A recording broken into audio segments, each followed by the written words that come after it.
वालेकुम दोस्तों, की हाल है थोड़े? ठीक ठाक हो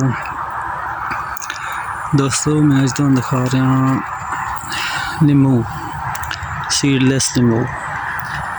जिस नींबू दे विच बीज नहीं होंदे, इहदे विच बीज नहीं पाए जाते, तो नींबू भी काफ़ी ज़्यादा मोटा होंदा।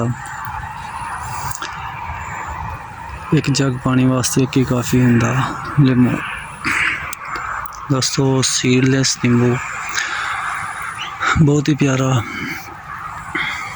बहुत अच्छा नींबू होंदा। दोस्तों साल दे विच इसनूं 2 वारी लगदे नींबू, 2 वारी नींबू लगदे दोस्तों नूं। ते वैसे भी 2 वारी तो ज़्यादा भी लग जाते हैं,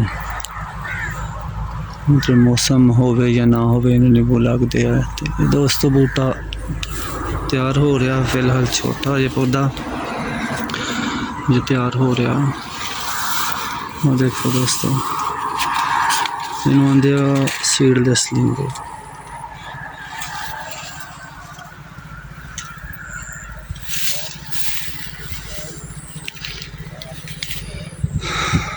इन्हों दोस्तों होर कोई अगर पेंद असी करना चाहते हैं, मिठे की करना चाहते हैं, माल्टे की करना चाहते हैं, या देसी नींबू की करना चाहते हैं, वह भी कर सकते हैं। ग्रेट की करनी है अगर, वो भी हो सकती है, वो भी पेंद चल जाती है, हो जाती है। दोस्तों ये पेंद के नाल ही पौधा तैयार होंदा, इसदा कोई बीज नहीं होंदा, इसदा कोई बीज नहीं लगाया जाता, ना ही बीज के नाल होंदा, इसलिए कि इस नींबू बीज होंदा ही नहीं।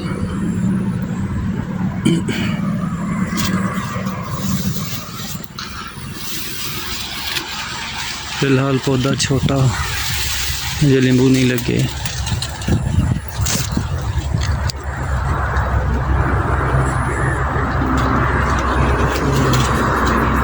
इंशाल्लाह इस दफ़ा इन्हों नींबू लगणगे, इससे कि उम्र पूरी हो चुकी है, नींबू लगणगे, हुण इन्हों लगणगे।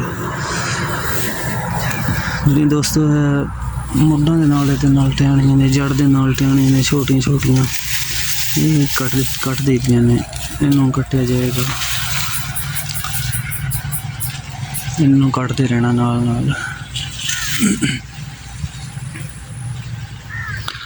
इधर तो दोस्तों काफ़ी ज़्यादा सफाई करने वाली नीचे। एक दफ़ा इन लगा एक नींबू, उस तो बाद इनू फल नहीं लगा। फिलहाल बीमारी के बाइस इन्हें कोई बीमारी लग गई सी। देखो ना पत्ते किस तरह होए थे, सिमड़ी ने भी पत्ते खा ले। देखो इंशाल्लाह इस दफ़ा लगणगे नींबू, फिर तुहानू दिखावांगे इन्हूं लगे हुए।